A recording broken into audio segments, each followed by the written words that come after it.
My dear friends, we are once more welcome to another interesting edition of our program, Demystifying Academic Research. In this program of today, I want to make a response to a burning issue. I received a couple of mails from friends and loved ones who are really interested, or they want to see me make a reflection on the types of literature review that one may get in one may use in an academic work, and why. And because in one of my papers, I think I indicated that it is good to decide on the type of literature review that you have to apply for a academic work. Honestly, I just said it passively, unconsciously assuming that most people understood that there are types of literature review.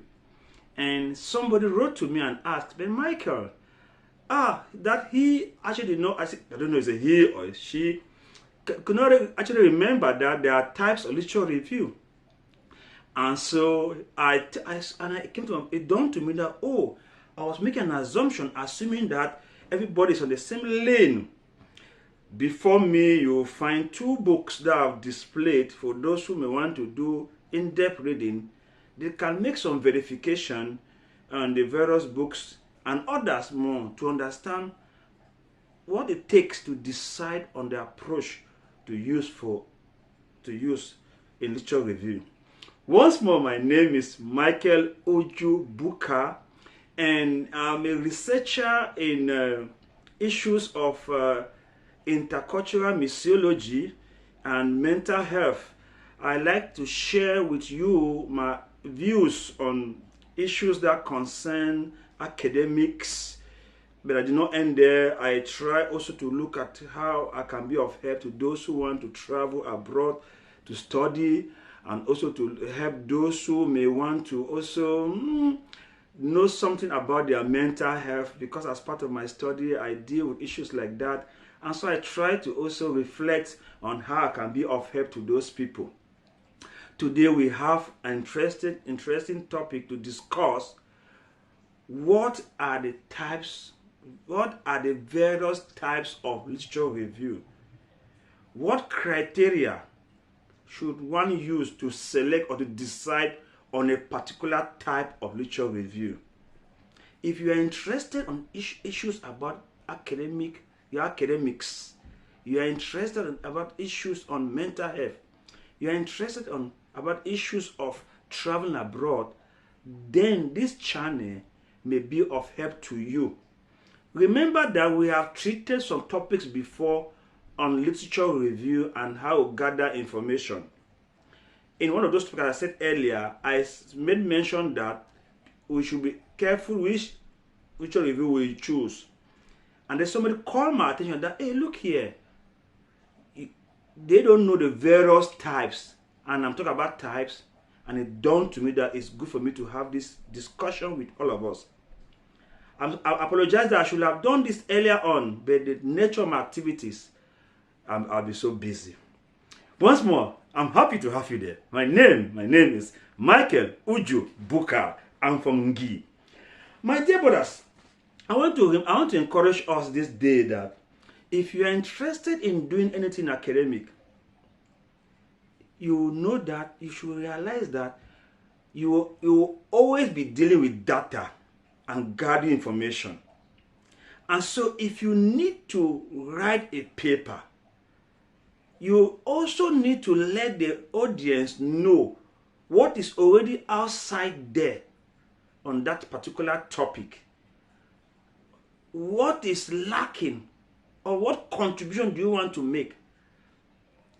From the literature review, you can actually situate the research gap in the field, and then perhaps that may be an opportunity for you to come in to say, because of this vacuum, I want to fill the lacuna. Dear friend, literature review in principle is getting out there digging information. It must not also be out there. In other subjects, you can still do armchair literature review, where you just stay in like I'm staying in the house or in the office, you read from what others have written, and you gather information from there. You must not only be empirical without going, you must not only go to the field. In the office, you can still have information. But what I'm saying is that in literature review, you look at what others have written before you. You review existing literature. And from there, you now make your own contribution. That because of this is what I realize that is lacking, and I want to fill the gap. So that is the material that you gather maybe from the field or from whatever, is literature. You have reviewed other literature, and then you present it.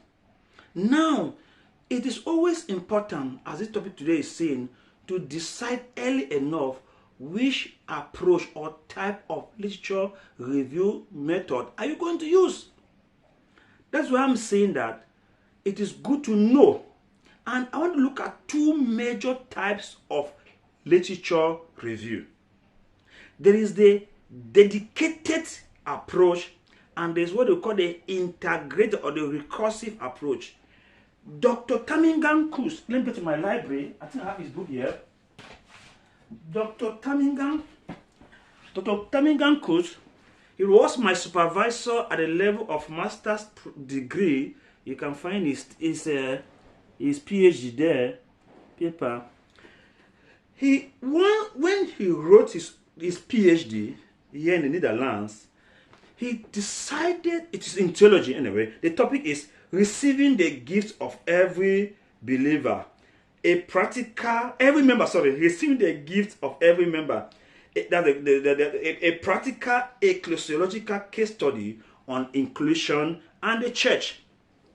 Now, he took the direction of a dedicated approach. By dedicated approach, we mean that the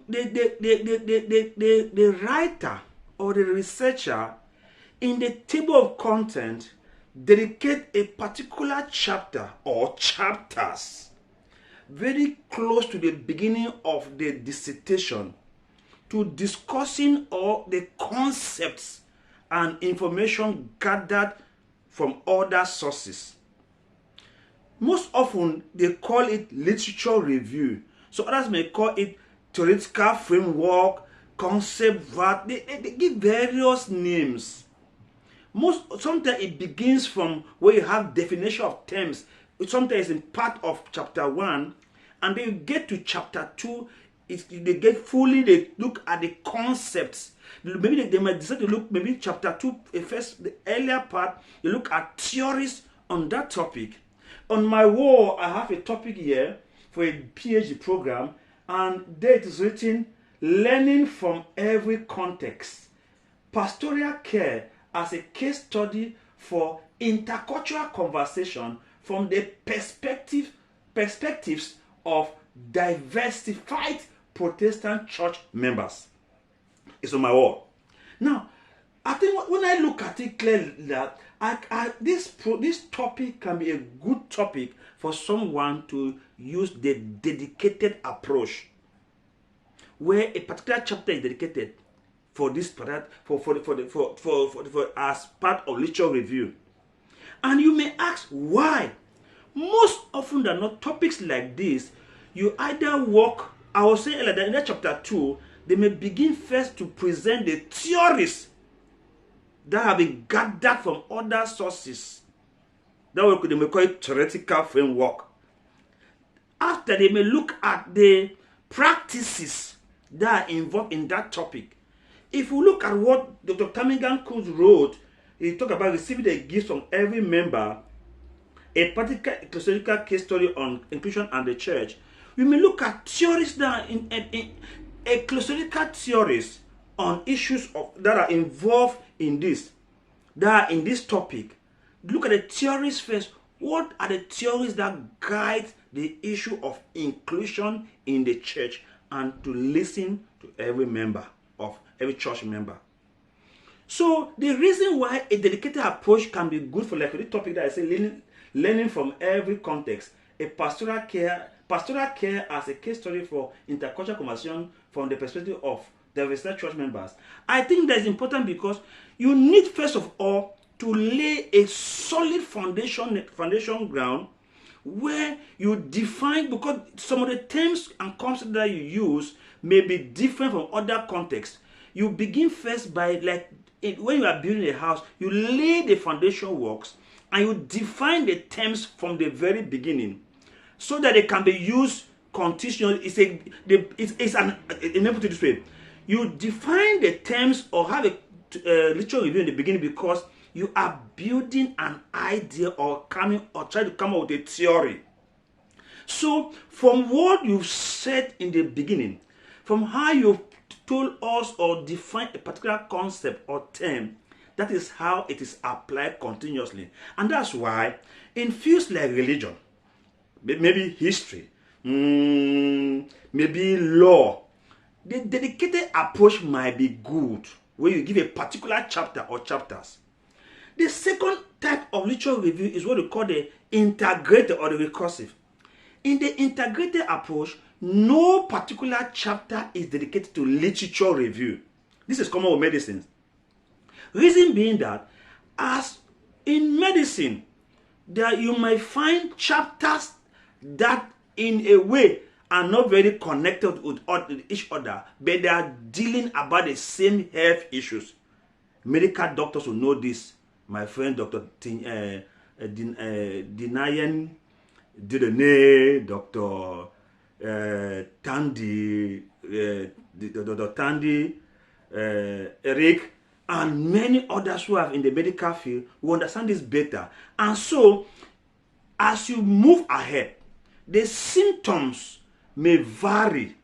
A patient may have more than 4 diseases, and you are trying to look at this situation as a bundle of ideas. So every chapter that handles particular symptom or signs may have separate concepts and terms.